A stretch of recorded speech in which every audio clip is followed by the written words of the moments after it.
and I will let you know when we're live. All right. It says we're live. Well, welcome everybody to another episode of Film Trooper Presents Film Marketing Fridays. And we have a sponsor for today's show or episode. It's Spielberg. No, not really. It's but a famous quote made by Steven Spielberg about 2 years ago. He said that there's going to be an implosion. Mega budget movies are going to go crashing to the ground, and that's going to change the paradigm. So the question is, if the implosion is real, then how do you survive it?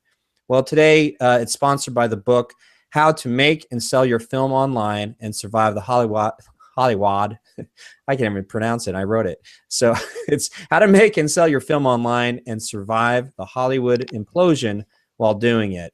It's available now on Amazon in a paperback format, audiobook, as well as a Kindle format. And you can get that at survivetheimplosion.com. With that said, we're moving into today's topic, which is, what if you don't take your film to a festival? And this question was brought up based off the last episode that we did last Friday with Brian Patrick over at Skyline Indie Film Festival out in in Virginia. Oh my God, I'm freaking out. Not West Virginia, North Carolina. I'm sorry, I just lost it. But I'm joined today by Alrik Bursell, who's a filmmaker. You're down in the Bay Area, aren't you?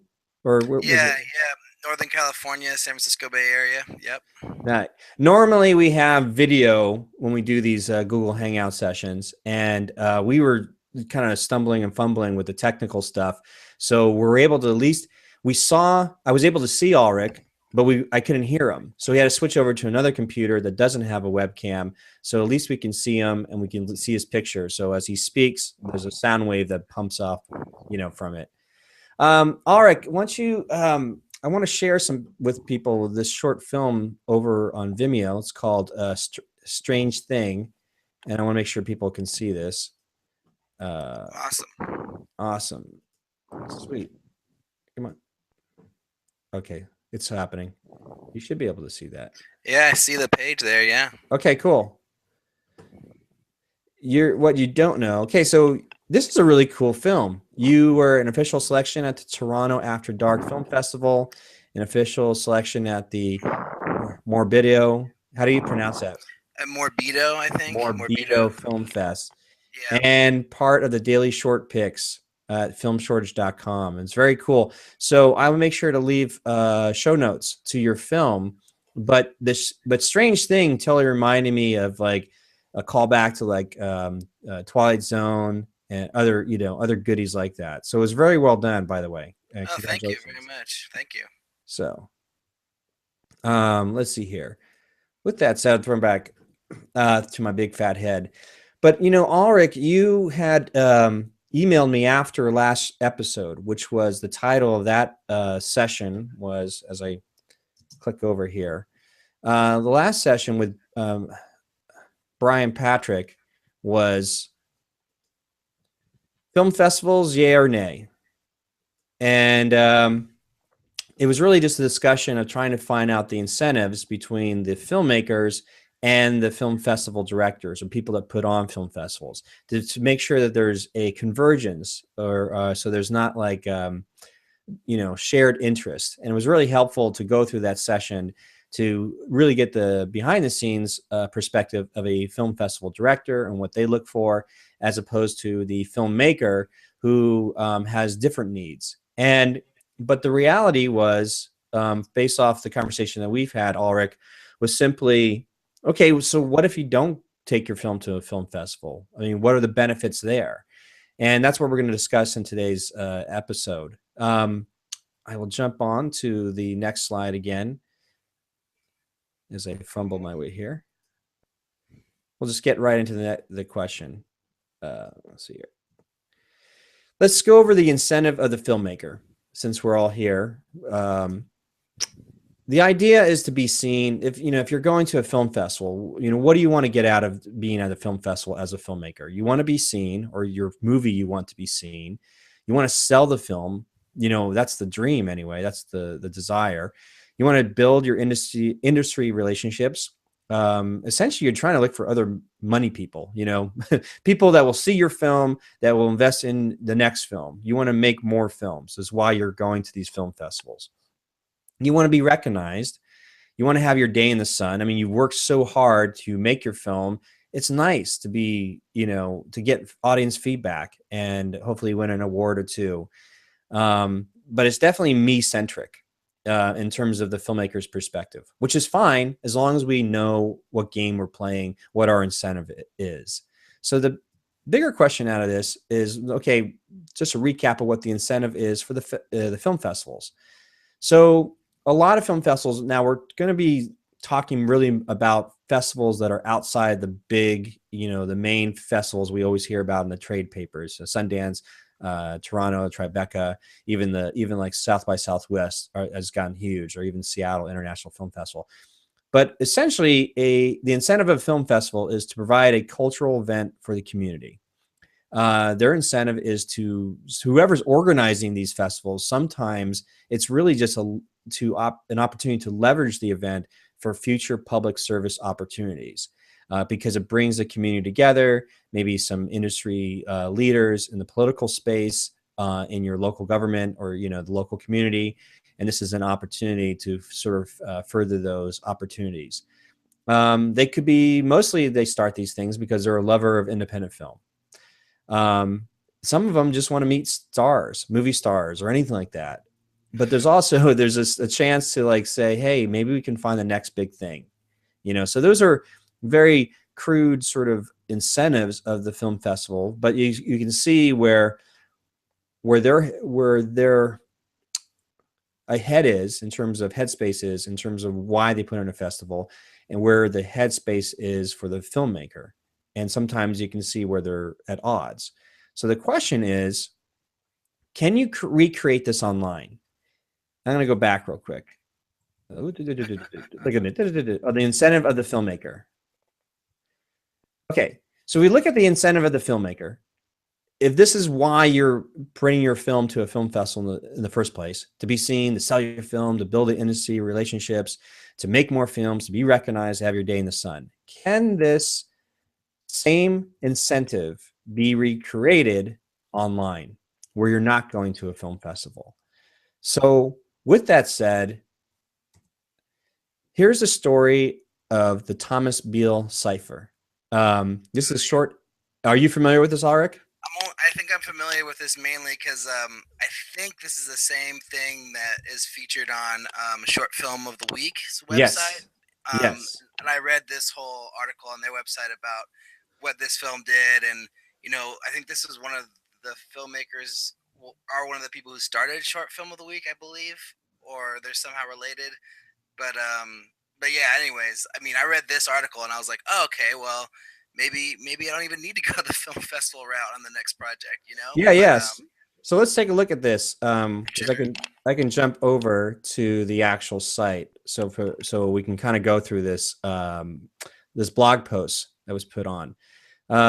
First of all, the film was really cool. It was like a 15-minute animated film, very stylistic, and there was a lot of like hidden clues. It was meant for you to think. It was like a mystery to kind of piece these things together.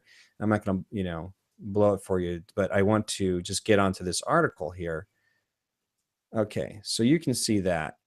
So in this article, written by Andrew S. Allen, who also created the film, The Thomas Beale Cipher, and this is a fantastic, very short blog post, which I will make sure to leave in the show notes as well, so you can read this yourself. But first, his background was that, they spent like 18 months with the cast and crew. He just, labored over this 15-minute short film. And then he spent 8 months in the film festivals where they picked up a few awards along the way. And this is way back in 2011. So we're talking 4 years ago. This happened 3 years ago. And Andrew, in this article, essentially says, like, I was kind of reluctant to put my film online because, the dream was to play out the film festival route.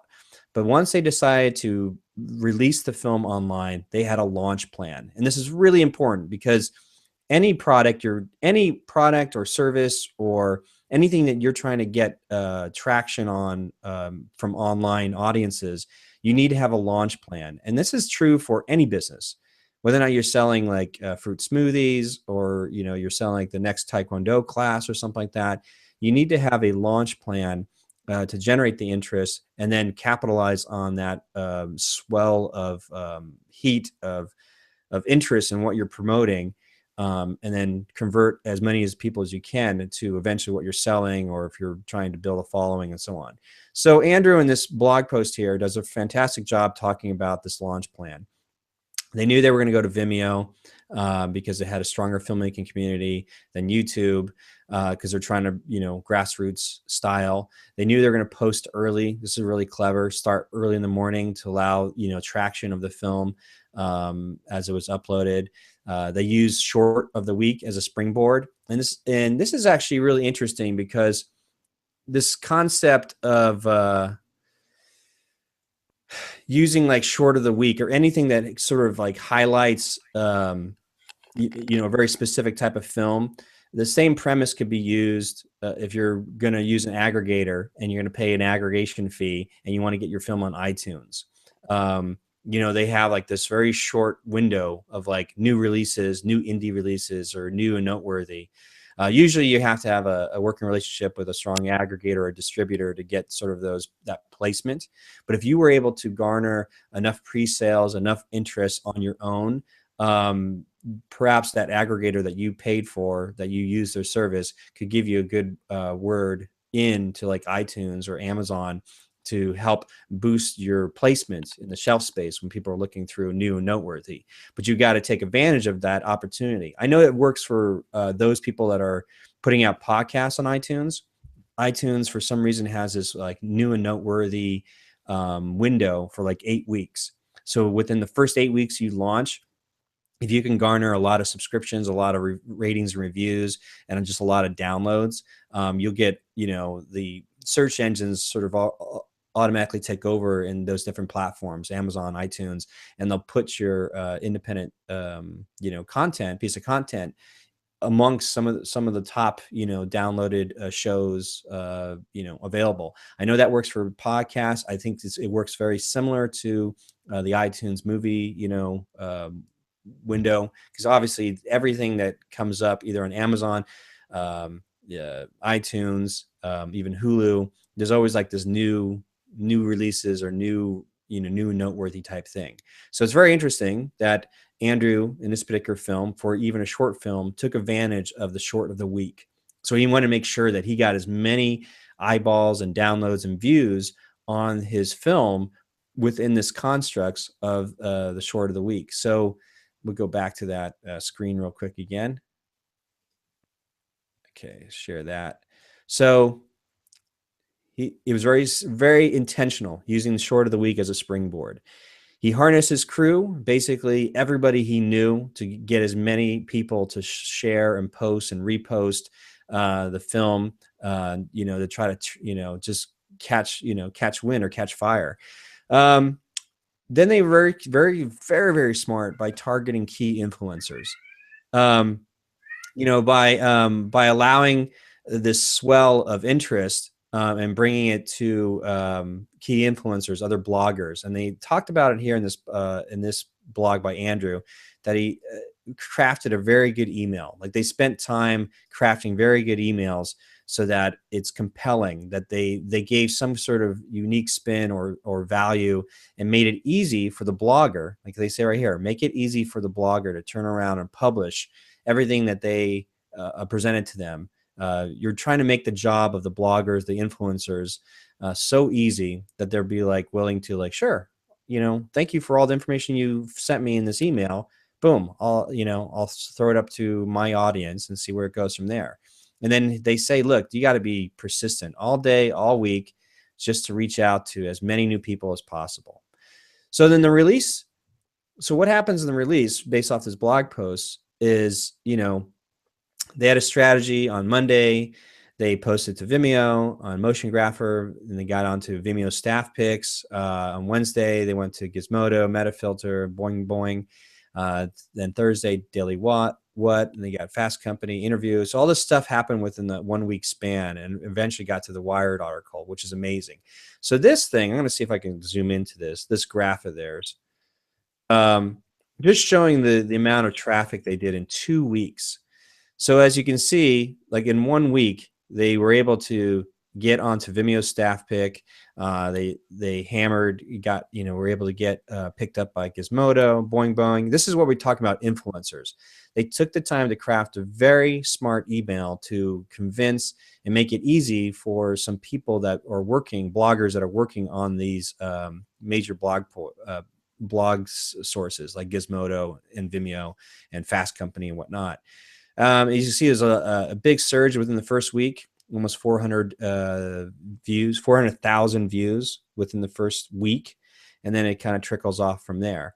So as we scroll down, this is I'm going to run it down to this. This is a great graph that they made.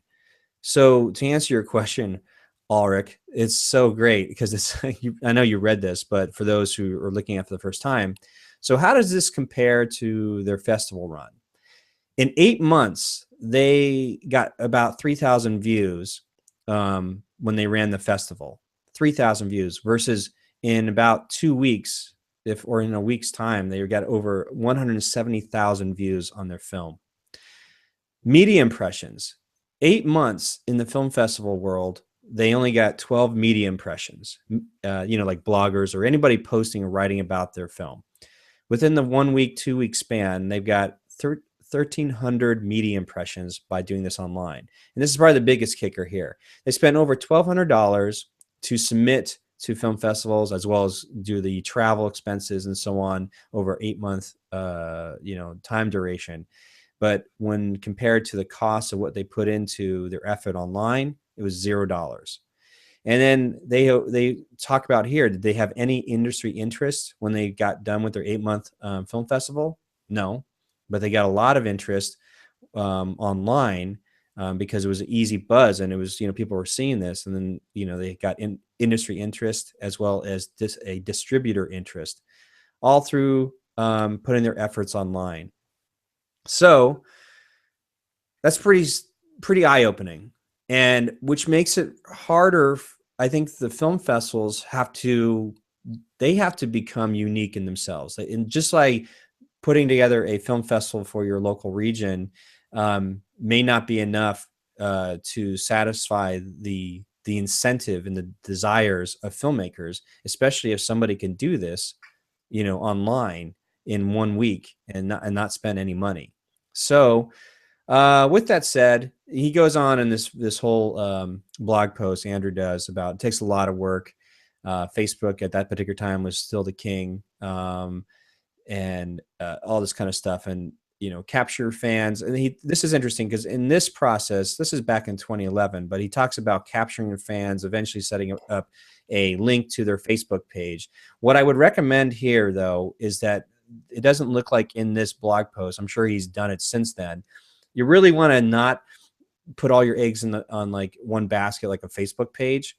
Like a Facebook page is there to help promote or share what you're working on your film, but you've got to get people back onto an email list so you can harness that email list over time, because Facebook rules change all the time, and so they may maybe earned a lot of Facebook fans or likes, but in order to reach them in any further posts, now they have to pay.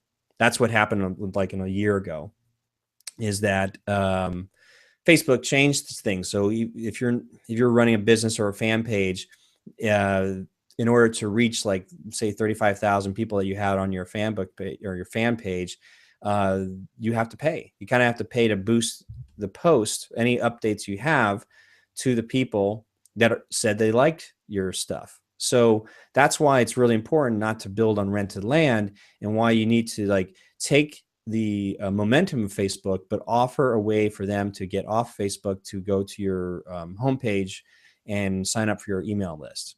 So with that said, this is pretty eye-opening in terms of the questions you had sent me, Alrik, about, gosh, do I send my film? Because like you said, Strange Thing did well. You did the film festival thing, but you're wondering, like, could I have done something different?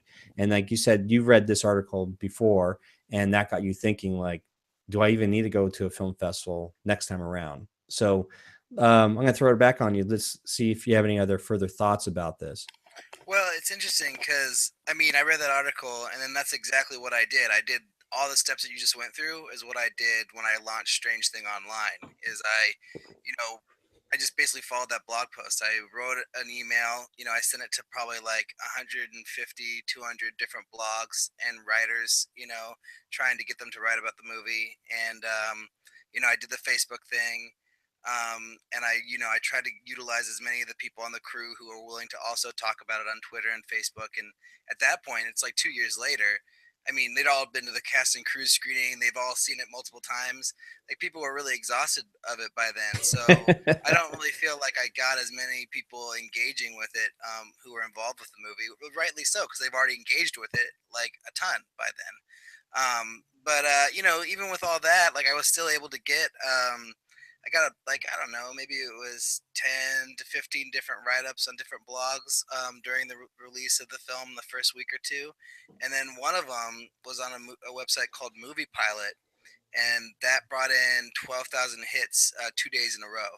So that was my big push, and that got us to about like 26,000 or 28,000 within the first couple weeks, and then since then it's just sort of been like a steady like you know 10 5 to 10 hits a day kind of thing, and now it's at 34,000 hits like 5 months later, which is pretty good. Like I mean, and compared to like what happened at the film festivals, I mean, I played about 20 film festivals over a year, and I probably like similar to those numbers that you said. I think there's probably maybe 1,200 people who saw the movie in that year's time, versus 12,000 in one day. It's like pretty crazy. But Yeah. then the other question I'm asking myself is like, okay, well, is part of the reason why people wrote about the movie because it played 20 film festivals, and that was part of my email, is that I played at Toronto After Dark, and I played at Arizona International, and I played at the Boston Science Fiction Film Festival, and all these different places. Like, is that part of the reason why people were willing to write about it, and why people were interested in the movie? Like, would it be the same effect if I had like just no film festivals, no buzz about it at all? I also had some reviews from some film festivals, which I was able to like link to in some of my the content that I would send out. But I mean, without any of that, with nothing, with just the movie, would I still be able to get people to talk about it and to watch it? Like I don't know, maybe not. And that goes for the blog post too, because they had already been at like Seattle International Film Festival, which is like way bigger film festival than any of the ones I played. So I Yeah. mean, would that still have worked if they hadn't have gone to the film festivals first? Like maybe not. You don't really know. Um, so it's interesting to think about. You know. Yeah. You actually bring up a very good question, because you were saying, like, in the emails you constructed and based off the blog post written by Andrew Allen, S. Allen, he mentions, like, whatever that would be interesting to see how he crafted his email to these influencers, to Gizmodo, to Wired, if indeed that he reached out to Wired magazine and so on, wired.com, where, like yourself, in your email to these influencers, bloggers, by mentioning the fact that it went to X amount of film festivals or won an award at, like for instance, for this particular case, the Thomas Beals Cipher, being at the Seattle International Film Festival. The reason that works could be is that being accepted to a number of film festivals, more than one, obviously, if any of them are prominent, and if you won any awards or something like that, psychologically, that just works for the blogger or the influencer to know there's social proof. There's some validation, or somebody's already taken the time to curate, to put like a star on what you've done, so that, psychologically, they're like, okay, that's some validation. So say you didn't have any of that, like say the Strange Thing, you went cold. So the tricky thing is, as for marketing, it's just a matter of how you communicate and put together your message, that when you reach out to influencers, um, looking for some kind of unfair advantage when I had Chris Reed on a couple weeks ago. He's a digital marketer for Red Bull. He was talking about this thing that marketers talk about and business people talk about, which is the unfair advantage. So you have to get really creative. Okay, so let's imagine Strange Things, a short film, harkens back to like the sci-fi thriller style of like Twilight Zone. And you're kind of going, okay, I've got no like social proof unless I build my own social proof. So you would maybe have to construct that maybe with the cast and crew and all their families. So the concept is like you would build a launch group of some sort of like say 100 people, 50 people, and you have to give them very specific things they're going to do. Are they, when this thing is released or prior to release, are they going to leave a ratings and review during the short of the week or on Vimeo or on YouTube? Just to and you have to kind of construct how you want this thing to play out, and then in exchange you have to give them something a value that they would be like, oh yeah, okay, my incentive is I'll help you, and they're jazzed about helping you out. It's sort of in a way like a crowdfunding campaign. I mean, crowdfunding campaigns are basically launches. So with Andrew's film, they talked about the launch, like as you were talking about your launch online, like the whole series of things you have to do and how much time it takes up and how much energy, because you need to keep, hitting that anvil while the anvil's hot, bong, bong, go for it. So the trick is the crafting of the email to these influencers or reaching out to them. If you were able to generate some other sort of social proof or validation, and you didn't have any because you didn't go in, like if you didn't go the film festival route. So say Strange Thing happened in, I'm not sure, where'd you guys shoot this? Up in Oakland, was it? Yeah, in Oakland. It was all in Oakland. I shot in my apartment mostly, and then also in a park, just about 10 minutes from here, which was pretty awesome.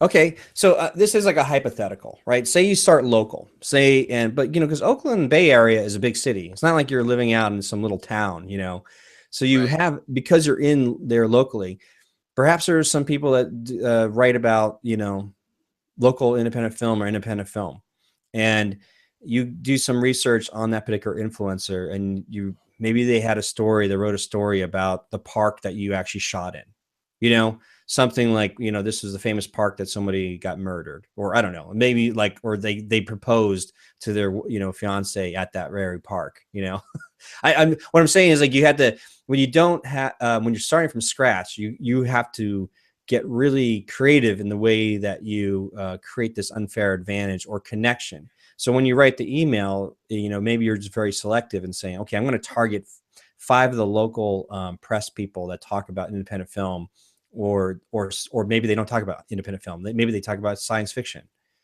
books and everything like that. So what is their background biography? Is there something that in their life story that I can connect with? Maybe they know somebody that I didn't even know until I read about them. Like, oh, I didn't know that they went to the same barber as I did. So something like that, where you craft an email, it's like being at a party. Somebody gets an email, and if you can break the ice with some immediate sort of connection, and they're like, oh, okay, so I can connect with this person. And it's all about the power of copywriting, even in the email. If you can convince that influencer that you have something of value, you have some sort of unfair advantage with your project, with your short film or feature film, that's how you would get around and get creative around the aspect if you never took your film to a film festival. Yeah, yeah. Sounds So like a it's good idea. yeah. So it's really funny. It's simple, but it's not easy. Like, this is why the marketing industry is worth $62 billion, because it's something that everybody and every company keeps hammering at. Sometimes something they do takes off and it does really well, like the marketing message, everything, the product, everything fits well. Other times they miss. So it's just, just because you did it once doesn't mean it's going to work the second time around. But for anybody out there trying to figure out like, oh, hey, okay, I'm not going to take my film to a film festival, but what value do those laurel leaves and awards do me if I'm trying to, what is my result? What do I want to get out of this? Do I want to just get enough eyeballs on it so I can get feedback, so I can become a better filmmaker, or do I need to have, you know, enough views so that industry people take notice, so that I can possibly get another job, or they, you know, I get funding for my next film.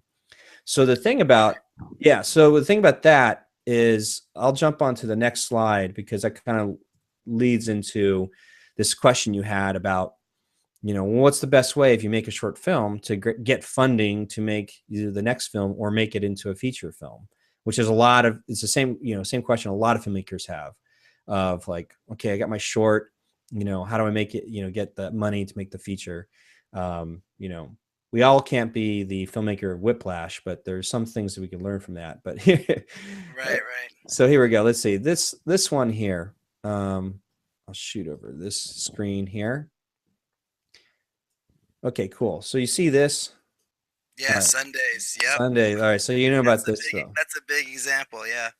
Yeah, so this was an article that happened back in March, like March 27th. So this particular film is a short film called Sundays, and it's like way over the top, high end, you know, visual effects story. And so I'm going to jump over to let's see here, the actual article on that I remember reading. It was on the Verge. All right, so this sci-fi, this it was a dark sci-fi film, and it got a movie deal. But there was a lot of things that went into it. There was a crowdfunding campaign.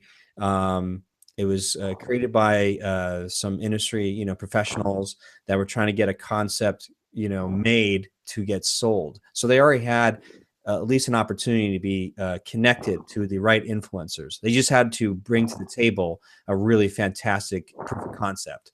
And that's what this movie, the short film Sundays, was all about. They raised like over $50,000 back in 2012, his production company, Post Panic. And in this process of raising that money, they went to Mexico City and created this insane visual effects film that landed them a deal to make, you know, the next film. This is very reminiscent of, I can't remember the fellow's name, but the guy uh, who did Dracula Untold a couple months ago. That particular director a couple years ago had did this like visual effects short film with like steampunk and samurais and that kind of stuff. And it was an example of like the kind of visual effects that could be done on a cheap. It was really to help one of his friends out, I think, in their visual effects production company, kind of show off a really cool demo reel. But that led him over time to meet with the right producers, right money people, to they eventually made Dracula Untold. The same, you know, the other famous story that we can go back and, you know, that everybody can point to is Neil Blomkamp. So of District 9. Obviously, he had this very famous short film years ago that led to the development of the feature film District 9, and then, you know, and so on to his Hollywood career. So there is something to be said where you make a really nice short film that gives you the opportunity to meet people or gain interest that can allow to a deal. Right. Well, my question, just going back to Sundays, is Yeah, I don't know if you did a little more research, but what I found out was that that director already had an agent before the movie was released online. yeah, Um, and so I don't know if that agent came before the Kickstarter or after the Kickstarter or some way, somewhere within the process of making the movie. But I kind of feel like, that was some sort of big, like, it must have been like some sort of marketing construction like that the agent was involved in to like get that movie to go viral and therefore get him the deal. It just seems like it wasn't necessarily organic. Like he must have had a team working together to make that happen. Like I don't know if that's actually true or not, but it just seems like it just seemed too perfect. It's like, oh, he releases a movie online, it gets 300,000 hits, and then within like 3 days or whatever, he's got like a movie deal. And it yeah. feels like without the agent, is that going to even happen? Like I don't know. Well, he was already Misha Rosema, his name is. Like I said, he was already working in the industry, and it was something that is not only him, but there's some other guys. Like there's what's happening is that the studios, even though there might be industry professionals for years that have been worked on like big budget films, um, they have to get creative. They already might have an agent in place, and so the new strategy plan is like, look, let me raise the money and do the concept film, and then in the process of doing that concept film, we can get a deal going. So the thing is interesting because I don't know, all the back end, but wouldn't surprise me is as they're making this particular film, they had dailies, that they could show the agent, and the agent could help, like, let's start getting some talks going. So then the studios knew that they got this short film that was being made. So it's the same principle because it's the same concept that's being taught to all those uber independent filmmakers right now, which is you got to start the buzz early. You've got to build your audience. You got to build awareness. Where we're trying to work directly with an audience, if the difference is this particular filmmaker, his audience was the studio system. So he only had to go to, focus on working on a few influencers with the help of his agent, because the agent needs to land a big deal, so they're going to be like, what's the incentive of the agent? The agent needs their client to land a big deal so they can get their payday. So they're going to be, if you can build a team like that where everybody's incentives are in alignment with each other so that, everybody can have a win-win solution here. You're right. It worked for his, like, what his unfair advantage was that he had an agent and then he had Hollywood connections enough to say, look, I will do the hard work of working with a production company and visual effects company to make this concept piece and bring it to the table. In reality, look at George Lucas. I mean, that's what he had to do with Star Wars. So he had made THX 1138, but it was really his opportunity to do American Graffiti that, brought him all this attention, allowed him to get into those doors to present Star Wars. And he had to utilize Ralph McQuarrie's artwork to sell this world, that in order to help the studios understand, what kind of film he wanted to make. Now, the reality of that particular case years ago was a lot of the studios passed, and that's okay because it only takes one. It only takes one person to say yes, and that was 20th Century Fox, Alan Ladd, I think, Jr. So for the uber independent filmmaker, this is kind of funny because it kind of leads right into this next slide of mine. Nice. Awesome. Okay, if you can see that. There, it only takes one. It only takes, so this is the thing you got to wrap your head around. You make a short film.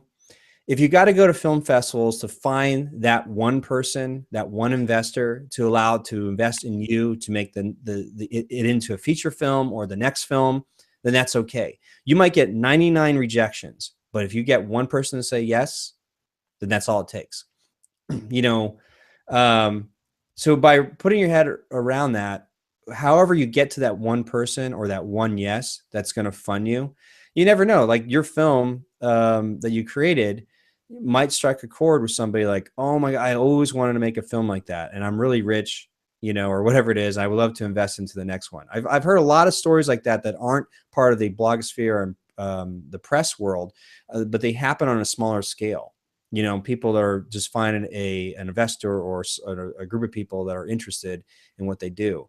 So you would have to market to as many of those types of people as possible, whether or not that is through a film festival or your online strategy, it's regardless. So like, I don't know where you are with your next project, but I'm guessing you're like, as any filmmaker, you're looking to create something, but then to get funding and, level up. It's like, I got to level up, right? Exactly. Yeah. And I mean, I kind of think the answer for me, at least, or what I'm going to pursue is a little bit of everything because, like film festivals are really great for, getting recognition like, you had in your slide, and also just meeting other filmmakers and meeting other fans and meeting other people. And I think, you don't want to put all your eggs in one basket. You don't want to go only online or only film festivals. But I think it's like, if you can utilize both to just create a bigger awareness for your project and just get the word out there and like create this image of the film, that like just looks successful, like an image of success. I think that's just going to help, and like even if you get into like, let's say 10 film festivals that maybe no one's ever heard of, like that still helps your image, you know, because like having those laurels and having that on the resume, it's just like people have seen it. It's been out in the world, you know. And I mean, you're not necessarily going to meet distributors there, or like someone's going to finance your film, or agents, and you might not even meet that at the big film festivals. I've heard plenty of people who've gotten to Sundance or Telluride or other big film festivals, and they get there, and it's the same story as the small film festivals. Like there's no one in the short film program, you know, they're all there to see the features, they're all there for the big stars or whatever, and no one's really paying attention to the smaller people, you know. So I mean, I feel like no matter where you end up, like you're going to face the same problems, and I think you just need to be aware of what the situation is as an independent filmmaker, especially with a short film, and just be ready to like just be there, be positive, meet people, show up for your movie, like promote it, get the word out, you know, and just I think just be there for your movie, and then be there for other people's movies. You know, like I love going to film festivals and meeting other filmmakers and seeing other really cool short films or really cool features, you know, and just getting involved and spreading the word on other movies that you've seen. I think that's one of the joys of the film festival experience for me, you know. Um, but yeah, I just think it's like it's just tough. Like there's so many filmmakers and so many films being made right now. You just need to be really proactive and just really need to get the word out. And like I love this idea of going to newspapers and like trying to, you know, make a connection between, you know, your movie and the community. Like I think that's really interesting because you know, I think they can be really impactful. And I mean, I think as long as the connection's there and it's not made up, of course, you know. Yeah, yeah. It's you got to, you know, it's funny. We had a session a couple of weeks ago where we talked about. I was talking to Boyan Dubalik, a filmmaker I've been in contact with for the last year since I started Film Trooper. But we're talking about, you know, your film doesn't necessarily have to be good. It has to have some value. And we talked about the infamous film The Room, which is supposed to be like the worst film ever made, but it has this cult following because it provides a certain type of value, maybe communal, you know, getting people together to enjoy in the absurdness of the film, how bad it is, I guess, you know. This is why Mystery Thousand, you know, 2000, 3000 was created, since those guys get to make fun of stuff. So there's a concept there is you have to look at what your film has value for. And at the same time, you would ask another question, which everybody's asking, like with the indie film world so crowded, and it feels like there's so many filmmakers and so much content always being made. How do you stand out? And really, to take it at heart is to like bring it down smaller by saying, let me just be good and focus on this thing for these particular people, you know, and let it kind of grow from there. It's kind of like it challenges you to figure out what kind of filmmaker you're going to be, a storyteller you're going to be, what kind of voice you have. And like, again, everything we're talking here has like nothing to do with what gear you're using, you know? Oh yeah. Yeah. I mean, yeah. So that's the deeper questions are like, what voice as an artist do you have that is unique, that enough people, just enough, maybe a few hundred, you know, maybe 100, maybe 10, 100. Ideally, you're trying to get to 1,000 people. That's it, 1,000 people that are just on your side or like what you do or what you have to offer, that they see what you make as valuable, and that's it. So you're not trying to when this concept of like, you might see other stuff that happen online, like these articles we've talked about, you know, Andrew's film, or this Sunday, this visual effects film, like they might get a lot more views. Right now, I think one of the greatest examples of a crowdfunding campaign and execution has been Laser Unicorn's Kung Fury. Oh yeah. So, you Yeah. know, they just released, announced they'll be on El Rey Network. They just released like a live streaming session, I think in Sweden, you know, and I'll provide a link again in this show notes here. I've done it before, but it's so wonderful to see what they've done there. And it's a great case study of how they've energized an audience to like follow this ridiculous, 80s spoof, action sci-fi film, and even were able to get David Hasselhoff involved with a record and a song. Yeah, no, I was a supporter of that film, and yeah, I haven't seen it yet. It just released yesterday, but I can't wait to watch it. And yeah, it's one of those shining examples of like crowdfunding and it really just turning out well for the filmmaker and for the fans too. Because it looks like a one kick-ass movie that they made. Yeah, Um, you know, yeah, the other one I really like. Are you familiar with? I think it's called Blue Ruin. I think that's the name of it. yeah, That's another one they did a Kickstarter, and I think they had funding from somewhere else as well because it was like a $25,000 Kickstarter or something. But I love that campaign, and when if I ever do another Kickstarter in the future, I think that's kind of the model I'll follow. Is like a really short, sweet video with like some great concept art and like some a really nice test footage, and like a really clear ask. And I think that's all you can do, and it's wonderful to see that movie.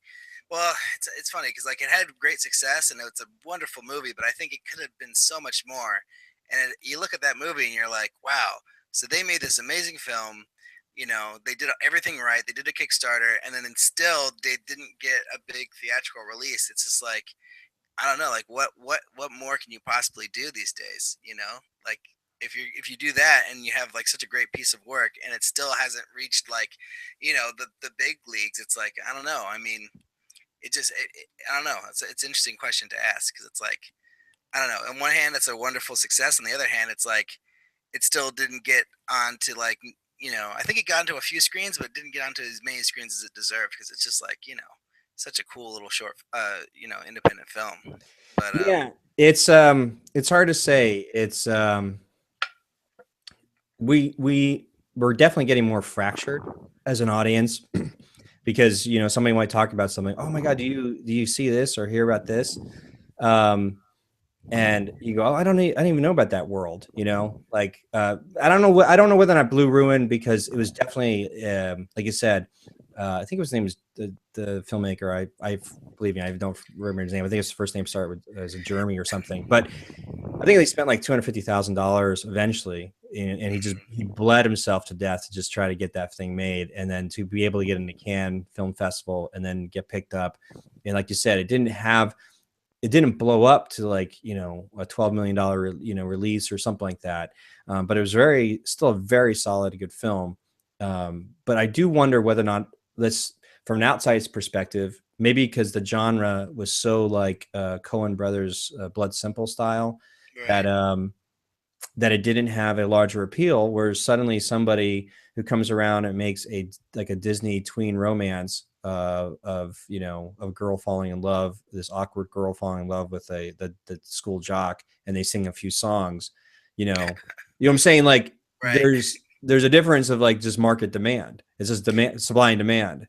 And I also wonder if he had gotten like some sort of well-known pretty boy celebrity to star in that movie. Like, would he have had a different outcome on the marketing side? Would have the company that bought the film been willing to take a bigger risk on the movie if it had been like somebody who has some sort of markability versus like a relatively unknown actor? But I mean, I just wish people would take the risk more. Because like put more unknowns out there, put more people who we haven't seen. Like let's give these movies a shot. I know yeah, that it's not my money, obviously, that I'm putting out there, but I don't know. I think the riskiness is I don't know. It's what like films or studios used to do in the old days. I think like they were just a little bit more willing to just give it a shot. Maybe partially because their marketing budgets weren't as big back then, and I don't know because it was easier to get a movie on a screen. Maybe I don't know, but yeah. yeah, Well, I think it's like I said, because we have information highway. There's a great saying. I don't know who said this, but it's like, we are drowning in information and starving for wisdom.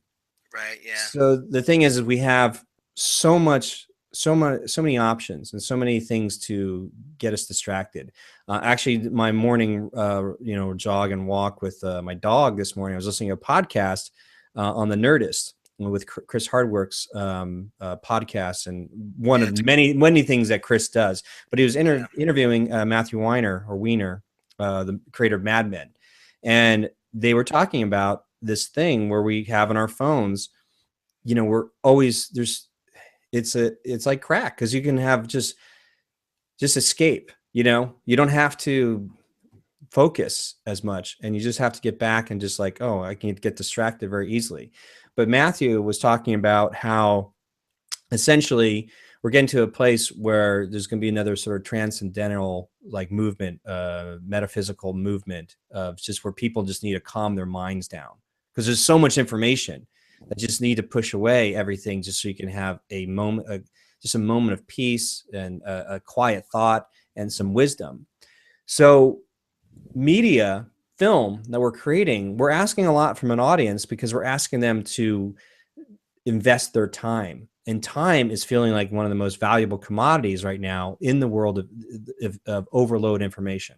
So with that said, it's important for filmmakers to understand to be very, very respectful of the audience's time, so that whatever they put forth, they're doing their best to serve an audience and to provide value and get creative in all those different ways. Like I said, like if you're not taking your film to a film festival and you need to create some social proof, some validity, maybe, you know, you just have to look at what you have in your own small little world and provide value to maybe the immediate people in front of you or your immediate community. The interesting thing about Blue Ruin, it was neat because it kind of gave you that taste of the Carolinas or Virginia or wherever they were in the East Coast. You know, Right. being on the West Coast, you don't see that as much. I've seen a lot of films from Atlanta filmmakers, and it's really fantastic to see the cultural differences of the, you know, because you're in Oakland, you see it all over the place. But you know, we get some bombarded with the studio system where everybody's so pretty and the majority of them are white, you know. Right. But when you get to see something different, you don't know what it is, but if it's constructed well enough to see like a window into that world, it's very refreshing. And go ahead, I'm sorry, you're going to say something. No, yeah, I was just yeah, I love that, and I think that's as independent filmmakers, since we have the ability to do whatever we want when we're making our projects. Like, I think we should be showing more of the world than what Hollywood is showing, because like you're right, it's very whitewashed. You know, there's Mhm. only certain type of actors who are getting the chance to be put in the spotlight, and I think when you can do whatever you want, yeah, feature a more diverse cast. Like, you know, be more you know, like adventurous with your protagonists and your stories. Like, go in directions that we don't see, you know, in movies as much. And I'm trying to do that myself. And I don't know if I'm gonna actually succeed or if I'm succeeding, but at least I'm giving it a shot, you know. Like my next film, Brother. We have a very diverse cast. You know, I was lucky enough to get a fairly well-known comedian from the East Coast to star in it. His name's Capone Lee. He's not as well known out in the West Coast, but I think in New York and Atlanta, I think Houston, he's got a pretty good following. But yeah, he was kind enough to give me a shot and be in my little short film. And you know, I got another actor I've worked with before, David O'Donnell from Strange Thing, is in it, and then this local actress Desi Soleil, who's relatively new. I think this is maybe her second or third short film, and she was fantastic. And you know, I think the look is gonna be quite different than what you see in most movies. And I'm really excited that I was able to do that. You know, and I think that hopefully if more filmmakers start to, you know, continue. I know that I'm not the first one to do this. There's lots of short independent filmmakers doing the same thing, but I think if we continue to do this, Hollywood's going to take notice, and we're going to start to see some different types of movies being featured, you know, on the big screen. And like, you know, given the bigger budgets and given the bigger marketing campaigns and the wide releases and all that stuff. That would be the dream too, but I think Yeah, but no, say, I mean, from like from a cynical, like from an outside perspective, I think that I remember writing a blog post for Film Trooper a while back. It was like the best advice the uber independent filmmaker can get is to do the opposite. So whatever Hollywood does, do the opposite, because Mhm. you don't want to make like a romantic comedy that with like some local actors that you know, that nobody knows about. I mean, you can, but the reality is that if you're going to compete in the same marketplace, and so if a viewer on iTunes is going to look at like, I don't know any of those people, but I do know, you know, Kate Hudson and all these people, you know, it's like, Right.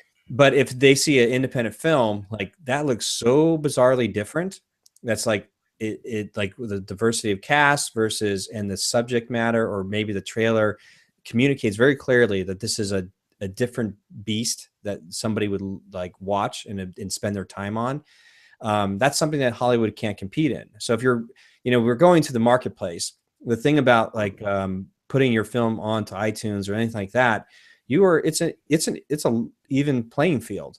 So somebody spending time on a weekend searching through what movies they want to see, obviously they only see the top studio films that are being pushed their way.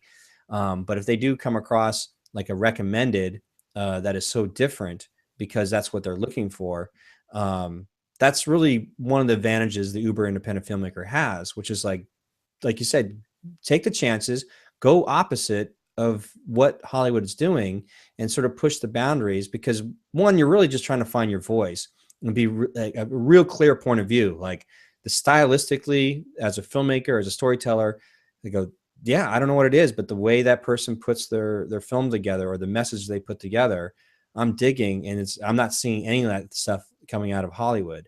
And it only might strike a chord for a small audience, like maybe 1,000. Like I say, you're only trying to get maybe 1,000 people, but if that 1,000 grows to 10,000, 20,000, then you level up from there. You're mentioning that your next film, you were able to get this well-known East Coast comedian. Did having a Strange Thing finished, do you think that help secure this guy's trust in your filmmaking ability? I think a little bit. I think more.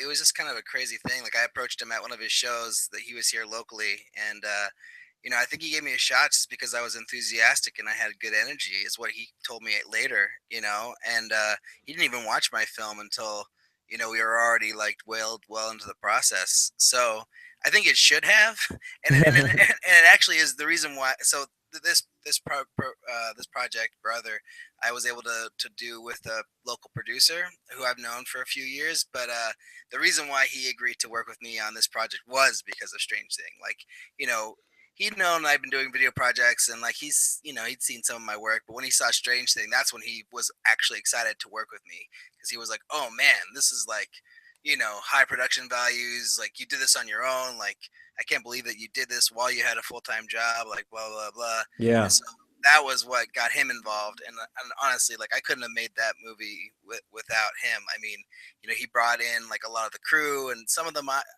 brought in as well, and we both knew. But I mean, it really wouldn't have been what it was without his support and him producing it. So Yeah. I mean, I think definitely like it definitely there was growth there. Like Strange Thing did lead to Brother, and I definitely couldn't have made Brother. Like I'm still editing it right now, but I couldn't have done that shoot if I hadn't have made Strange Thing first, and Yeah. I hadn't taken the time to go out and go to all these film festivals and meet all these other filmmakers and have the journey that I've had. Like it just wouldn't, I wouldn't be able to do it. Like I just like the experience. That experience was what allowed me to do what I'm doing now. So Yeah. I think it's really important to grow, and that's why I wanted to make another short film before I did my feature. Because originally I thought like, oh yeah, I'll do Strange Thing, and then I'll go to some film festivals, I'll meet a distributor, and I'll get an agent, and I'll be funded and making my feature. Like that was kind of what I thought in my head. And then while I was going through the process, I kind of realized after my second or third film festival that that's really not going to happen. It doesn't work that way. Hmm. And I wasn't really disconcerted. I was just like, oh, okay, like this is a learning process. This is a learning curve for me. And then I just decided like, okay, well, what I need to do, like, so I just started writing and working on it, and I have my feature ready to go. It's just, I didn't want to just be one of those filmmakers like, oh, I made this movie 3 years ago and now I've got my feature and I'm trying to raise money. I was like, no, I got to keep on making stuff. I got to keep on producing. I got to keep on growing as a filmmaker and an artist. So that was sort of why Brother was important to me to make. One, I had this story that I thought was really fascinating, and then two, it's just like I want to get better. I want to keep on making stuff. I want to grow into the filmmaker I'm going to be in like 5 years or whatever. So I just think it's important just to stay hungry and stay busy and just keep on making stuff, and it's so easy. Like there's no excuse to not make a movie now. Like you're Yeah. saying, like, you can do it on an iPhone, you can do it like everybody has a 5D. You can just go out with a 5D, get a sound guy in your local community to come out and just make it happen. Like people really want to make movies. And I think, if you start asking around, like you'll be able to get a group together, and as long as you're all on the same page and you're all interested in making the same kinds of stories, and you're not going to have any problems, I don't think. Yeah. Well, that's why it's interesting because you were talking about the first question was, do you take your film to a festival or not? And I think it's just being very, very clear what you want to get out of the experience or the result. The fact that just make anything, like, it helps you open doorways and or opportunities. It creates opportunities that you didn't know existed, and you always get a chance to level up. So the fact you made something, you got out there, you connected, and then lo and behold, it sets you up for the next project, and you hopefully you can see the bigger career path in front of you of how to level up. The interesting thing about Andrew Allen was his name again. Sorry, yes, for the Thomas Beale cipher, Andrew Allen. So Andrew, he mentions what they learned. They were not expecting. They did all the work to do the launch to get as many views as possible with their short film online, but they were not ready for the all of a sudden going gangbusters, like just going viral, because then everybody was asking him, like, what do you have next? He's like, oh my god, I don't have anything next. And this is a age-old problem or story you've heard about people that find success and they're not ready for it, because usually that's what happens with the industry leaders or people in the industry. They're always asking, well, what do you got next?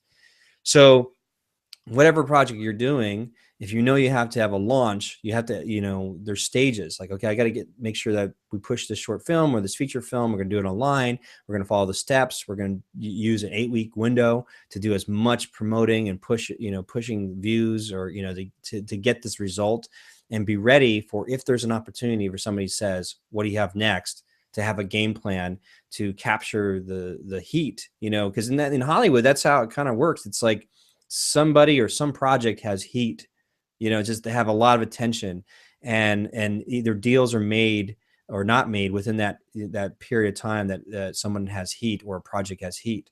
But as soon as it goes away, and it's really difficult to get that heat back. And the same could be held true for anybody working online. You might get the world of online entrepreneurs and business people. They talk about marketers. They talk about all these launch periods. So, which is a reason why we have like a holiday every freaking weekend or some kind of event. There's always an excuse to drink. So like, the whatever the greeting card company, the concept of inventing, like, Valentine's Day or something. It's like you find like there's seasonal, like certain shops, like they live off like different seasons throughout the year. Like that's going to be their highest selling point.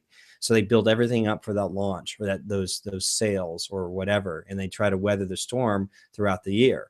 As an independent filmmaker trying to build a film business, or basically building a career that's outside that is bigger than just your film alone, trying to create that sustainability, you kind of have to weather your storm and try to predict and plan as much as possible for all the different case scenarios. And again, it's simple in concept. It is extremely difficult to do it, and which is why everybody still struggles to make any sort of noise online. Right.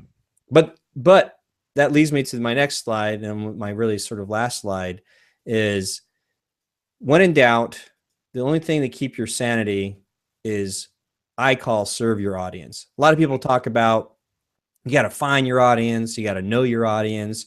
It's, instead of like taking from an audience or curating an audience, just put yourself in a place of being a servant and like serving this audience, the audience that you want to serve, and providing your talents to them. I had a Twitter chat. I remember one time a filmmaker was a little concerned, like, wait, if you serve an audience, then doesn't your vision get compromised? Because, and that's where I think the rub is that when you're serving an audience, by taking your ego out of it and being comfortable with your skill set is, what your talent is, and saying, you know what, this is what I can do. This is what I know I'm comfortable doing. And there's an audience out there that may benefit from the value that I provide with my talents. And I'm going to serve them and give them something great as best as I can. when you come from a standpoint of like, I'm this pained artist that has like this need to get this creative vision out, and I got to push it onto the world, you know, that can work. There's always an outlier story that works that way, but for the most part, it always ends on deaf ears, um, because it's coming from a very self-absorbed place, and then you're pushing out, you know, your artwork, and there's so many shouting, there's so much information and content being shouted out on all of us online, that it becomes noise, as opposed to somebody going, who's listening, who's providing that wisdom, providing that value. So like, say your next film, it's like, say, I'm going to say Strange Thing, you know, kind of remind me, like, say, like a Twilight Zone thing. So maybe there's people that are just still talking about certain episodes of Twilight Zone, and then you find yourself organically amongst that conversation, and then like you have in-depth conversation or analysis or perspective on different episodes of Twilight Zone, and then you're providing value within a community, then all of a sudden you say, oh, I was inspired by that particular episode or whatever to make this film. And like, what, you made a film? You know, it's like, now it's not like you're pushing anything. You've been a good citizen. You've been serving an audience, and even better if you can serve your influencers, because they have a bigger audience that can get you there faster. So if you, when you're, I guess when in doubt, when you're trying to, like anybody out there just struggling, take a deep breath and ask yourself, remove yourself from the equation as much as possible and say, how can I be of service to a particular audience that I would love to serve?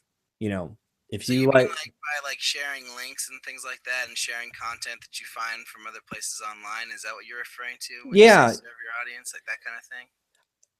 like let's like hypothetically, let's pick an example, just out of like marathon runners, right? Right, right, People like to run marathons. So there's a lot of blog posts about, like, you know, techniques, how to stay hydrated, how to deal with like downhill, uphill, long stretches, hydration, equipment, all this kind of stuff, right? And say you're making a comedy film about marathon running. So in order to serve that audience, you might just have to spend time uh, in these communities or online, or at events, just getting, basically doing a survey to kind of find out what people really are, what their pains are or what their interests are. Like, there's really two things. You're trying to find out what people really desire. Like, why do people want to run marathons, or what right, do they get annoyed by marathons? You know, what things are there? If you're able to listen, you can curate this information and then creatively put something out there. It could be a short film. It could be a bunch of Vine videos. It could be a blog post, things like that, to get them engaged. But you're like speaking their language. Like, oh my God, right, yeah. Like, oh my God, I was just talking to my friend about, you know, the annoyance of like, you know, this particular marathon and the uphill thing we have to do. And the reality is if you were listening, you probably, you know, it's not like you came out of nowhere and shared this. Like, you took your time to listen to what the community is really saying. And so when you create something of value, it strikes a chord. So the next step is to ask yourself, how does your film, if you know you're making like a comedy about marathon running, how do all these things fit in? Like, will I have in the storyline aspects that are going to just strike a chord with this very specific group of people that would totally get the inside joke, you know, like, oh right. my God. And if you can, you double down on that and share, um, you know, share pieces of information about your film. So maybe it's, you do like a quick, like, Vine video of one scene from your film, or you do like a blog post, or you have some artwork, you know, or you have like a meme that you create. You know, you curate some famous, like, you know, marathon runner, or like pictures or stock photos, and the way you, whatever you put in there, relates to an inside joke within that community. So Right. what it is like, people just, that very specific audience is keen on the material you share. Maybe that all you do is create silly little memes that have text on famous photos, but what you put in there is very specific to what they desire and what they are struggling with in terms of that group. So, because basically what you're talking about is just if you're naturally a fan of something, like you're doing this anyways. So, like, Hmm. for me, like I'm a fan of science fiction and horror films, and I'm not necessarily talking about tons of different movies online all the time, but I do comment on things that I see that I like or whatever. So, the fact that I'm making science fiction horror films and I love science fiction horror films, that sort of just speaks to that same thing because, if I'm talking about other films that I love and then I'm also talking about the films that I'm making, I'm in fact doing that kind of same thing, I think, you know, Yes. And or, no, yeah. So we were just talking about we are in the age of over information. We are drowning in information, but we are starving for wisdom. right, That actually comes in the format of curation. So right, you don't have to be the expert of sci-fi, but if you can create um, a place where there's discussion, where somebody comes to you, again, it doesn't have to be everybody, just somebody online, either following you Twitter, Facebook, or whatever, or Google Plus, in a matter of discussion, they just see that, you know what, I always like every Tuesday, Alrik always posts like these funny memes or these funny insight things about movies that I love. You know, um, it just creating that consistency. But you become somebody of power when you can curate this information, because right, like when there's so much, like I don't know what to check out. Like, but if I follow you, or just like your tweets and stuff or your posts, and like you said, you're not even writing like a major blog post. If you're doing like a Tumblr style thing, we're just putting like animated gifs or gifs, I don't know how you pronounce it, but yeah, or little, or like say the world of Vine or Instagram or anything, you just pick one that you think your audience is always on, and then you just try to do something consistent stylistically. Do you know the artist Keith Haring? no, I'm not familiar. So back in the 80s, very sort of very basic. Let me see if I can pull some pictures up real quick. This is always to me like a great example of this. All right, so uh, okay, so I'm going to throw this real quick online just so this is helpful. Um, so you can see this stuff. This is from Google Images. So you see these Oh artwork. yeah, oh yeah, I would say it's very design oriented, and it made a bunch of like, they start making like jackets, and he's a New York artist. hmm, But there's a lot of social cause with these very simplistic paintings and drawings that he did, Keith Haring. So if you look at this always strikes me as interesting. If you just looked at one image, like this image here, you could say, "Oh my God, my 4-year-old daughter or like my second grade kid did this." If it just existed as one image. As right, soon as an artist does a whole body of work that has a similar look and theme and a very style, it's like it quintessentially becomes, oh, that's Keith Haring style. Now you come from just like a one-off, like, oh my, it looks like my kid can make that, to all of a right. sudden, wait a minute, there's something much deeper going on with this artist and all the stuff that he creates. So, with that said, you as a curator of sci-fi films or stuff like that, maybe you're just a guy who just talks about like Stanley Kubrick films. I don't know. Right, It's like, right, right, but everything, like every Tuesday is like you just like put like a little meme quote or like a little short clip or something. So you just become that go-to person that curates the best information. And before you know it, when people are looking like, oh, wait, Ulrich, that guy Ulrich is always talking about this stuff. Let me see what he says, or whatever it might be. So right, it's not like a far stretch when all of a sudden say I'm saying you're like a fan like Twilight Zone, and so you're just curating information about deeper discussions about Twilight Zone, and all of a sudden you say, I made my film based, inspired by that. So then there's a fan base that's going to be like, I enjoy the discussion because he provides value. He curates information for me because I don't have to spend time, shifting through so much information. I can go to this one person who does a very good job, who is speaking the same language that it's in my head. Like they already know what's in my head, but they're putting it on online. And the way you do this is by taking your time listening to a community, what their pains are and what their desires are. And if you can create little bits of graphics or little videos or snippets or curate information that is speaking directly to them in these two worlds, both their fears and desires, then they become that fan. They're in that world because they believe that you're speaking to them and that you stand for the same things they stand for. So all of a Right. sudden, when you say, I'm launching a crowdfunding campaign, I'm inspired. If you guys are with me, I'm going to make my own film. Here's my old film. That provides a lot more value, and it's also in alignment. Like you're much straighter in alignment, because it's not like you are talking about Harley Davidson motorcycles and all of a sudden you're saying, hey, I'm making a film about Thai cooking.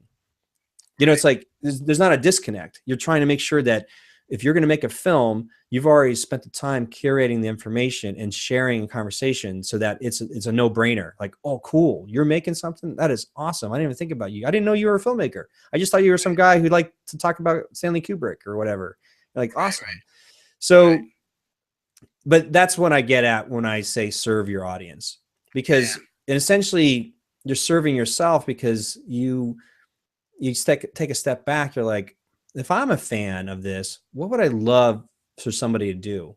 And that provides consistency, that has a style, that has a point of view, that has an artistic voice, that I, can connect with. And that's what I'm trying to do here with Film Trooper. Is I didn't know really what my voice is or what my niche was until just recently. I mean, I've been talking about Film Trooper being a place for helping filmmakers become entrepreneurs, but that's a little too vague.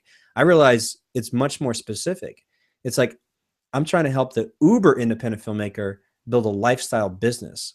And that's a Right. total different thing now, because I realize that my point of view and discussion is not necessarily about how you're going to break into Hollywood, how you're going to sell it to a film distributor, how you're going to get your script seen by an agent. I mean, that's not my world that I'm interested in.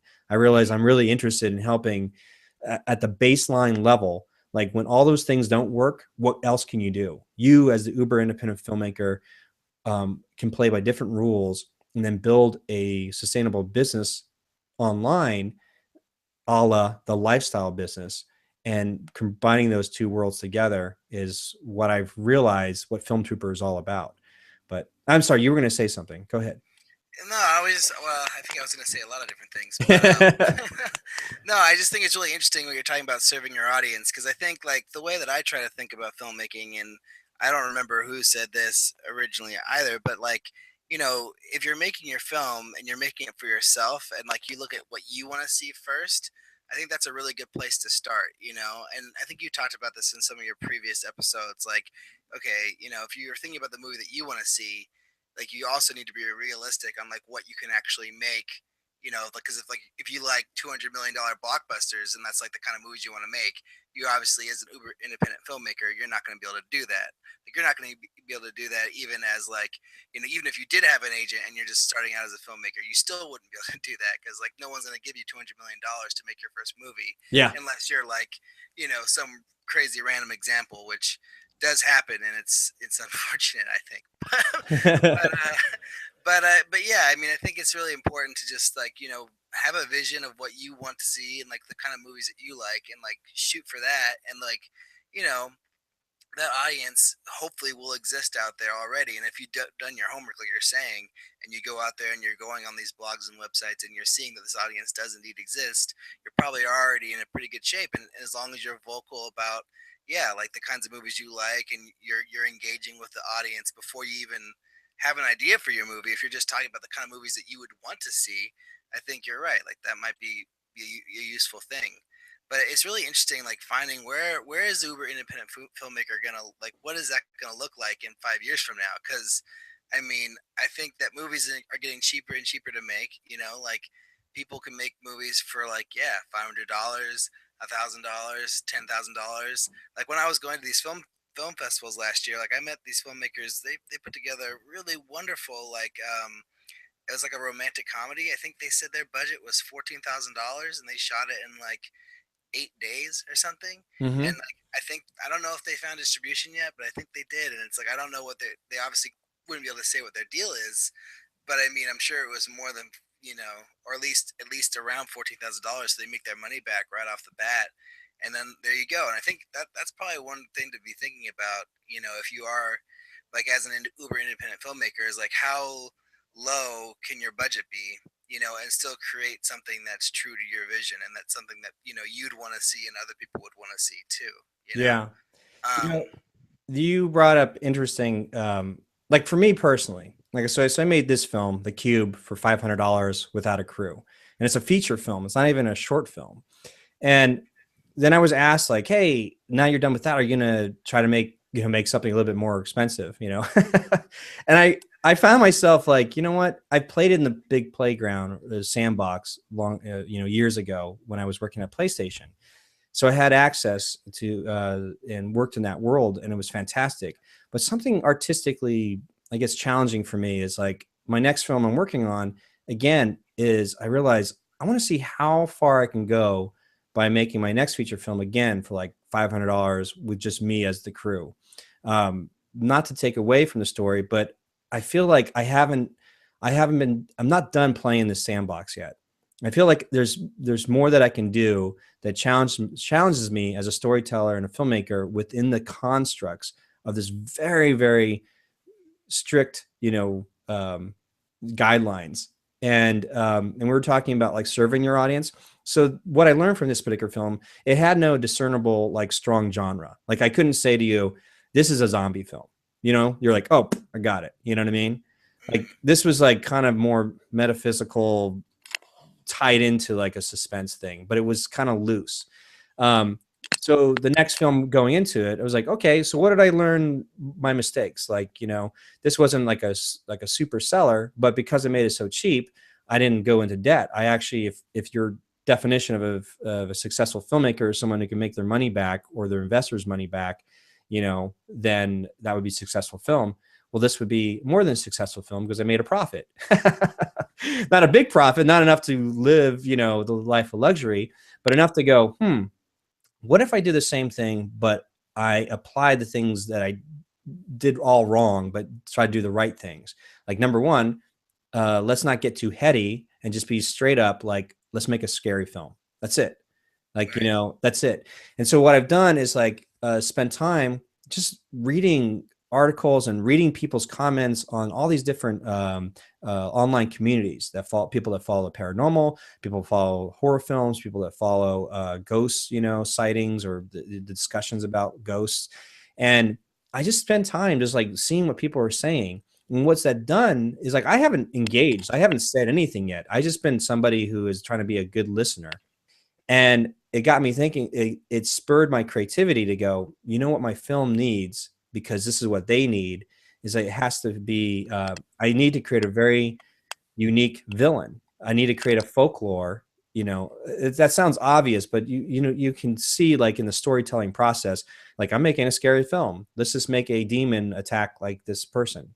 But then you realize like, I don't know anything about the demon. Like, what's their backstory? Like, I almost Right. needed to create this whole world.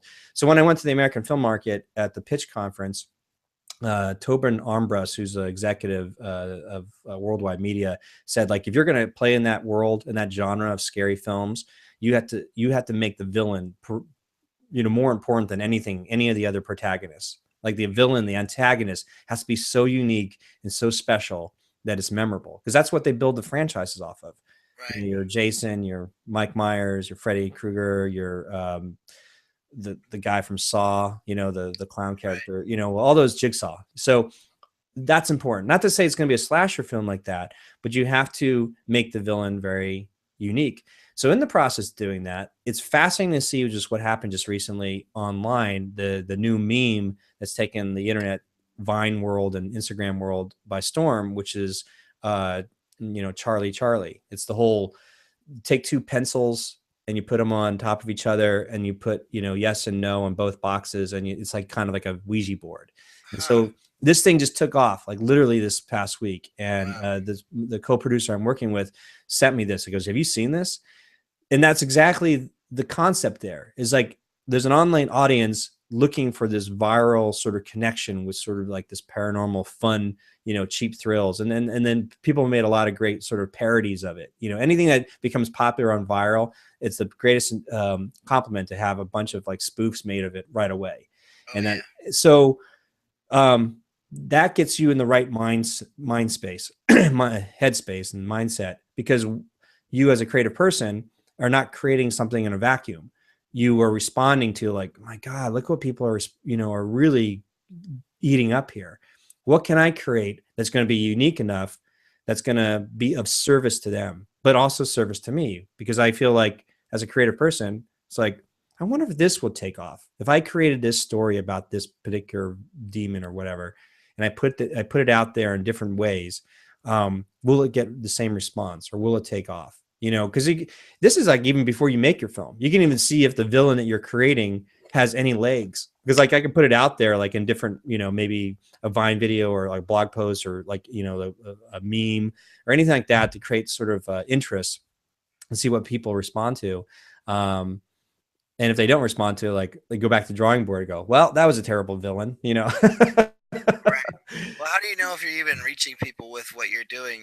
Because like you could create a really cool villain and then like you just shoot it out there, but like maybe it would connect if people saw it. But like, how do you know that your Well, people are actually getting to see it? well, check this out. If I say I created the Charlie Charlie thing, this is some folklore or some internet thing that some kid started, which is based off like a Mexican demon. That's the folklore that's online. But Okay. there's two other like internet meme folklore. There's the Slender Man. Yeah, Slender Man. Yeah, So I've he's heard of got like that. no face, and he just sits there and he doesn't anything. And then it was made super popular, like a video game, Oh yeah. like some of the YouTube stars playing it. And then like the kids just took it and ran with it. And then some guys made like a Slender Man movie.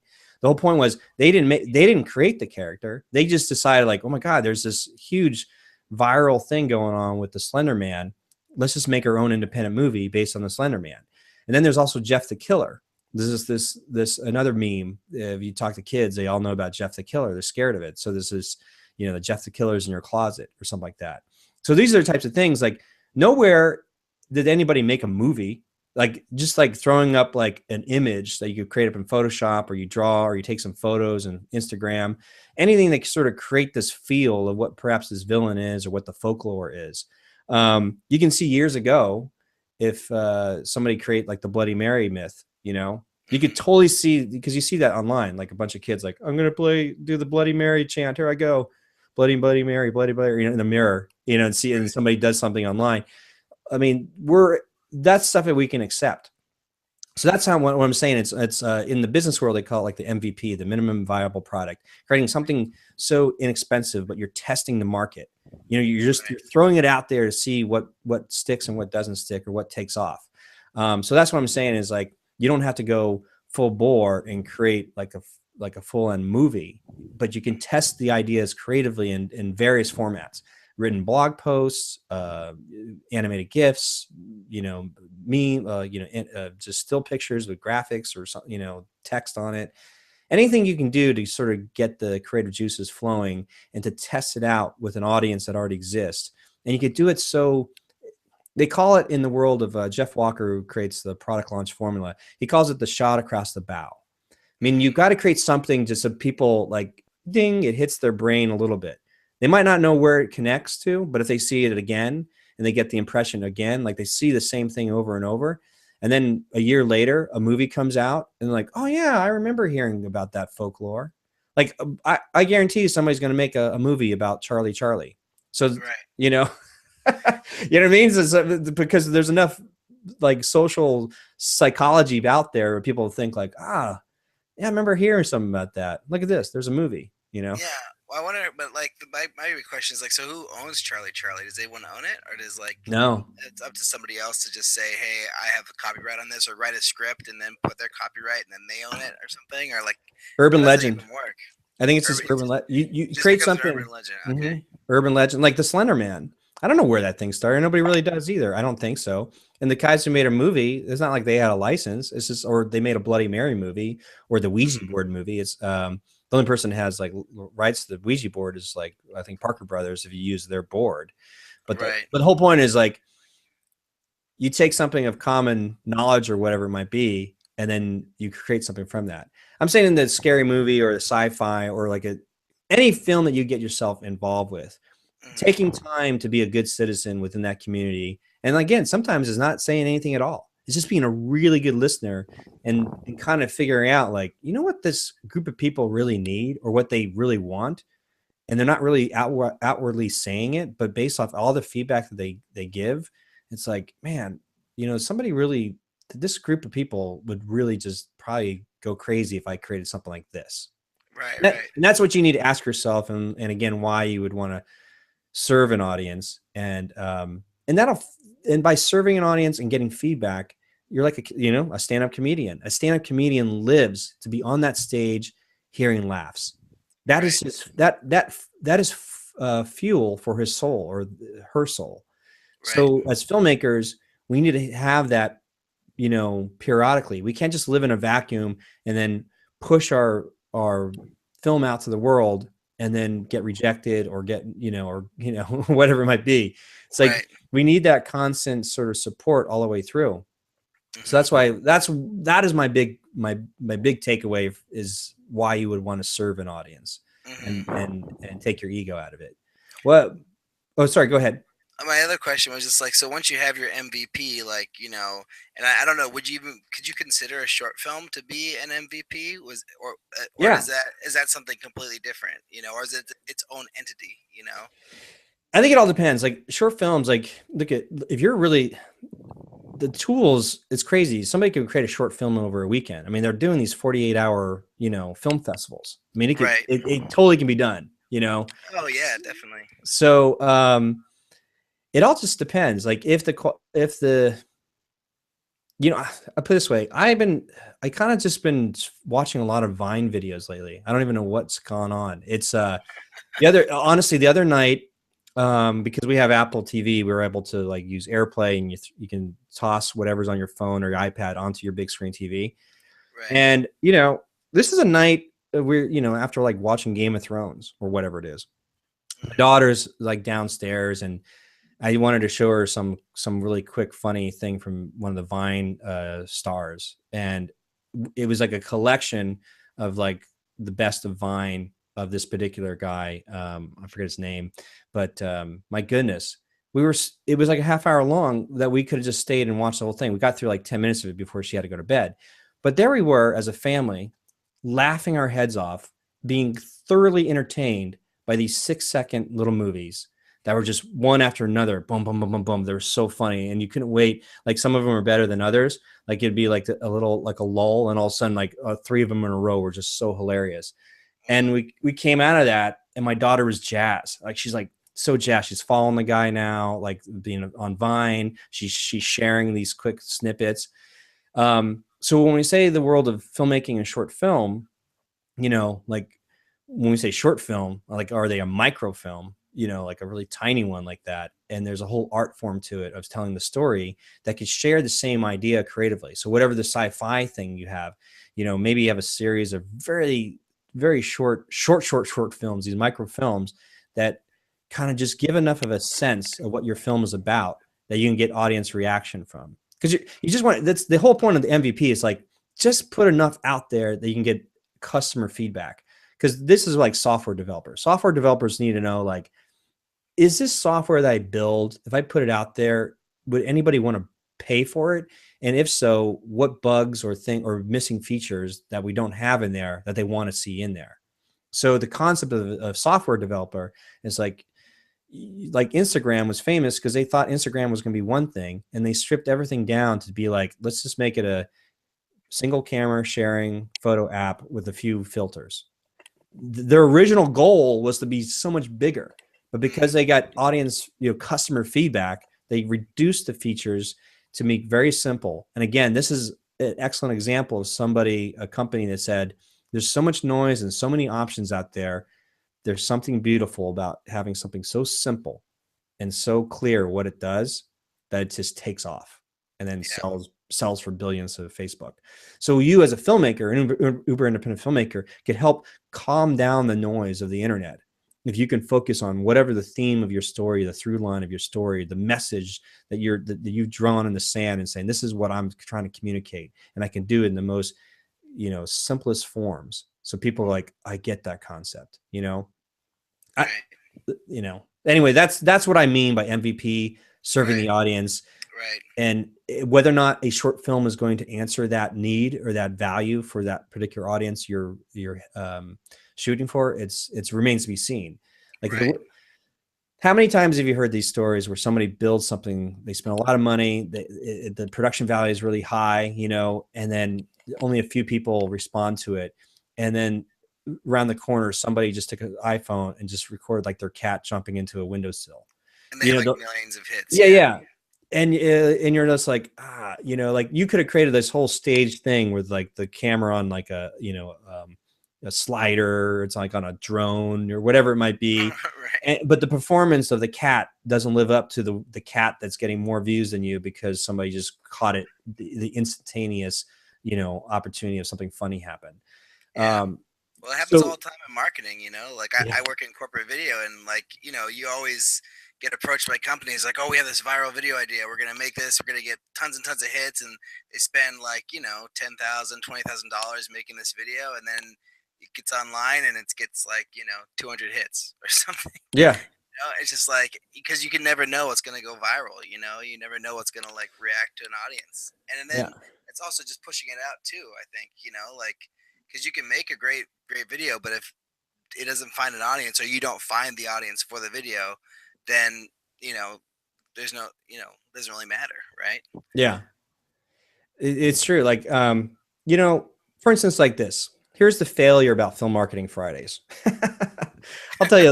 I'm going to share this. So, I remember reading something about what makes things viral, and there's this concept like putting the word Friday in there. When that woman, that little girl's video, Black, what's her name, Black, Oh yeah, Friday video, Friday, right, became like because it put the social norm when people were like, I am ready to clock out of work, I'm ready to have fun, and then you can get like spam, like Rickrolled with the Friday song or whatever it was, you know. right, So there's this, and it just kind of rolled off the tongue. Film Marketing Fridays, and I really wanted to explore the medium of Google Hangouts, live Google Hangouts, to have these sessions.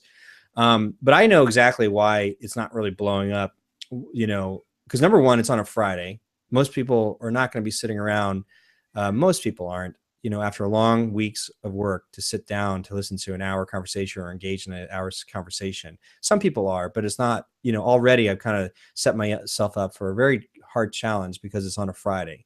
Most of these sort of live sessions, maybe like a webinar sessions, do better during the middle of the week, like a Tuesday or Wednesday in the afternoon, or maybe like a Sunday afternoon. Just kind of knowing people's sort of, habits, of entertainment.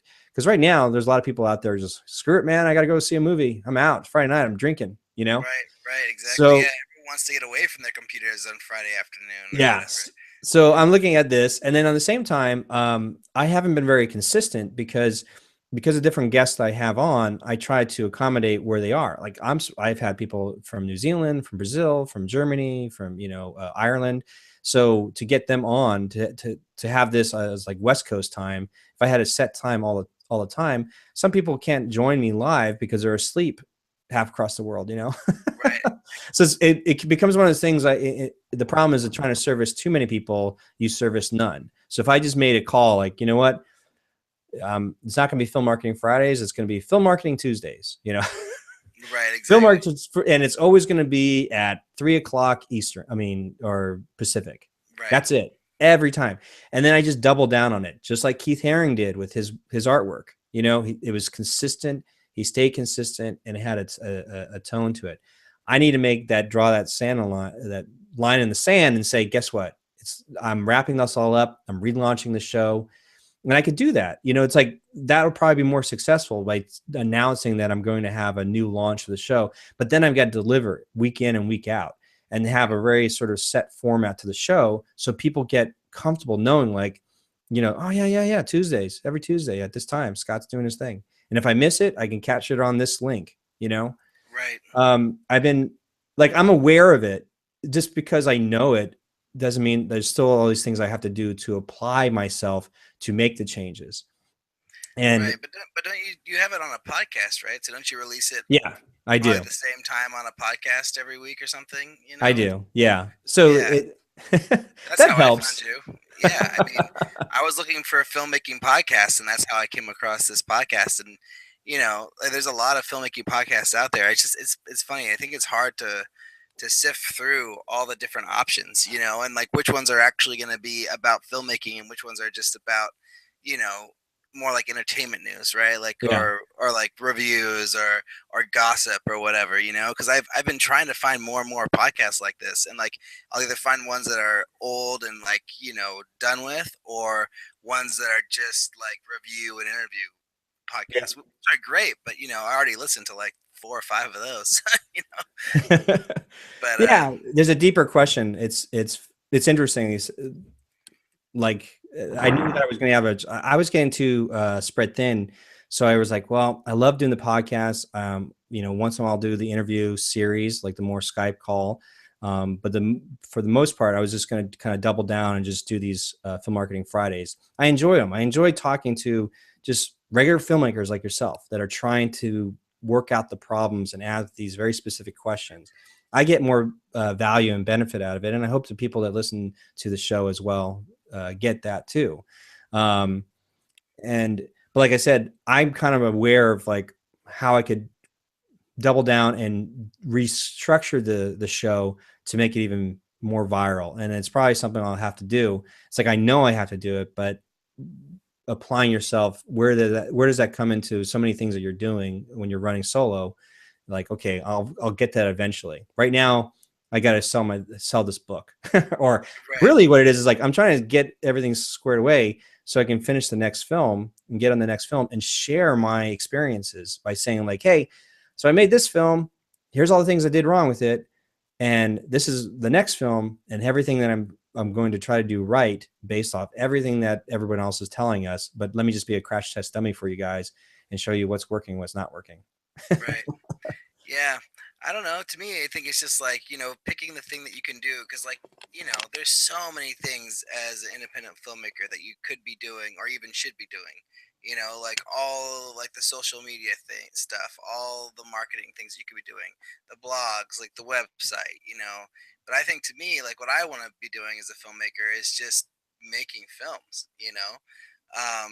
But I think when you're in this position, you do have to do a little bit of everything, because that's the only way people are going to know who you are and your films are going to get out there.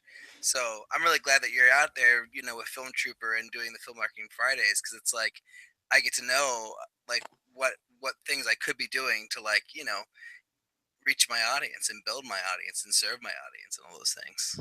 You just thank you so much, by the way, but you just said what is like a burning pain for a lot of uber independent filmmakers, which is I just want to be the filmmaker. Like, is there a Right. way that basically, is there a way that I don't have to do all this stuff but have success? Because all the experts are saying you got to build your audience from the beginning. So I'm in this crossroad of like, that is like my mission. Like everything I just like where we're sharing earlier today is there a more fun way, a more fulfilling way to engage, do the audience building, the marketing, so it's not cumbersome, that it just feels like it's organically interwoven to the creative filmmaking process, which is why I was talking about the curation of serving your audience. Because if you're talking about it anyway, if you are, sharing and thoughts about different films you just saw, if there's a way to harness that, knowing that you just enjoy having the conversations or enjoy sharing with people the same things that you're interested in, then it doesn't feel like work. It feels like a joy. And then all of a sudden it helps spurs your creativity to create your next film. And you already have a built-in audience because you've kept your alignment very focused. Like you're not all over the place. And then there's another challenge, which is whether or not you can create a very effective marketing plan and sales plan for a film product when you have built no audience. Like a lot of filmmakers be like, great, everybody's telling me that I should have done everything like, 2 years ago and I didn't do it. So what now? You know what I mean? So I believe there's still a solution out there. And I plan to do that with this particular film, The Cube, again, because I own it. So I might as well repackage it and represent it and try to create a case study for like a 90-day marketing sales plan when you have absolutely no audience, like literally starting from scratch and like no awareness of what you're doing and how you can make an effective, impact in the marketplace. To me, that's me taking time listening to a lot of artists and filmmakers talk about this stuff. There's a definite need for something like that to be created. And if you agree, let me know. Just, leave a review or hit me up at Film Trooper, the contact page.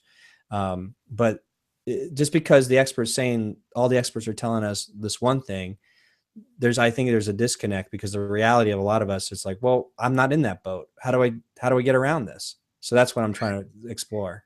I think you just need to do it because, like, everyone, you always hear that. Like, I hear that about, like, I didn't go to AFM last year, but then I was like, oh, I might go this year, and then I talked to some filmmakers, and they're like, oh, well, you really need to go like for 3 or 4 years before you can even get anywhere with AFM or whatever. And then Yeah. like I've heard the same thing with film festivals, like, oh, like you can't just get into so and so film festival. You need to be like volunteering and going there and for years before you can be a part of it or whatever. And it's like, you know what? Like, if you want to do something, you should just go do it. Like, there's no, like, people are going to say all kinds of things, but I think if you really have a passion for what you're doing and you really want to be involved with, whatever it is, Comic Con, AFM, this film festival, or if you want to just make movies, you should just go do it. Just, there's nothing stopping you. You just need to like go out there, be proactive, and just be positive.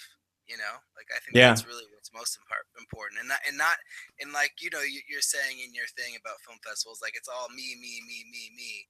Like, I think if you can step away from that desire to make it like, if you do get into your film festival, if you do go to AFM and you take away from the me, me, me, and you make it more about the films and the community, I think that's when it's going to start to open up for you, because you know that is what is really to be had with all these things, is meeting other filmmakers and being involved with the community on a whole, and like, that's some of the most fun things about going to film festivals, is meeting these other filmmakers and creating these relationships. And I've met, like, so many different filmmakers in my, the last year when I went to those film festivals, and it's those relationships and those conversations that I think is really the most value that I got out of it. Because, like, now, like, when a filmmaker friend like doesn't get into a film festival or whatever, like, they'll forward me their rejection email, and then I'll forward my rejection email back to them. And it's just like, oh, like, we're all in the same boat here, and I think it really helps fuel the fire to like keep on creating, keep on going. Yeah. So I don't know. I think it's like, I think as long as you step away from like the desire to like have the spotlight on you, and you just go more to support other people and other films, I think that is where like you can really find a lot of, I don't know, a lot of positive energy, and it helps bring the joy of filmmaking out in everybody.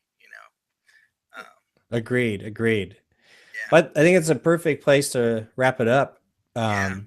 Let me, first off, I'll make sure to supply the links to your movie so people get a chance to see Strange Thing. Yeah, And please. And then also do the Facebook link to Brother, so people can, find out more about that film when it comes out. of Hopefully this course, year. definitely. Yeah. Hey, Arlik, so much, so wonderful to meet you finally. I'm sorry we get to the video part of it, but I'm glad we can still hear you and you partake in the conversation. Yeah. And I really appreciate all the questions that help, bring to today's session. And Yeah, with of that, course, man. and with that said, let me jump over to my version of paying the bills. Cool. So filmmakers, listen, if you're stuck trying to make your film, then I offer a free gear guide over at freegearguide.com. And this is an equipment list of everything I use to make my feature film for $500 with no crew. So it's always just kind of cool to see, what other people use to make their film. And you might be looking through it going, oh my God, I have that. Oh, wait a minute, I got a better camera. I got, it's always worth checking out. So, with that said, yeah, head on over to freegearguide.com. And that's it for this session of Film Marketing Fridays. You can always find us, all the past episodes, over at filmmarketingfridays.com, or all the other goodies at filmtrooper.com. Arlik, thank you so much for joining me. And let me stop the broadcast. And when you can stay on, and we'll just chat to say goodbye real quick. All right. All right. Thanks so much, Scott. Have a great day. All right. Thank you.